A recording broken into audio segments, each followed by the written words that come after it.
Janvier 1982.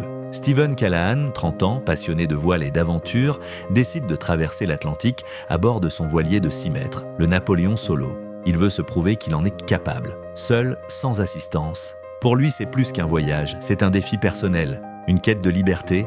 Le vent est bon, la mer est calme, mais Stephen ignore encore que ce voyage va se transformer en cauchemar. 6 jours plus tard, en pleine nuit, une violente tempête éclate. Les vagues sont énormes. Le voilier est secoué comme un jouet. Une détonation, une voie d'eau, le bateau coule, lentement, inexorablement. Stephen a à peine le temps de sauter dans son radeau de survie. Il n'a que quelques biscuits, une lampe, un filet de pêche et un petit désalinisateur. Il est désormais seul, à la dérive, au milieu de nulle part. Les premiers jours, Stephen reste lucide. Il rationne la nourriture. Il récupère l'eau de pluie avec des sacs plastiques. Il essaye de pêcher avec des bouts de fil et un crochet fait main. Le soleil le brûle, le sel lui ronge la peau, la faim le tenaille, la solitude l'étouffe. Des requins commencent à tourner autour du radeau.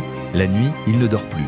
Mais Stephen s'accroche. Chaque matin, il se réveille et se répète « Aujourd'hui, je survis. Demain, on verra ». Les jours passent. Les vivres diminuent. Il est déshydraté, affaibli, halluciné. Parfois, il croit voir des bateaux, des visages, sa famille. Mais ce ne sont que des mirages. Il parle à son radeau, il chante tout seul. Il écrit mentalement un journal de bord pour ne pas perdre l'esprit. Les jours deviennent des semaines. Les semaines deviennent un flou interminable, 76 jours. Stephen a dérivé sur plus de 3000 km. Et puis, un matin, il entend un bruit. Il lève la tête et voit un bateau de pêcheurs. Des silhouettes, des cris, des bras tendus.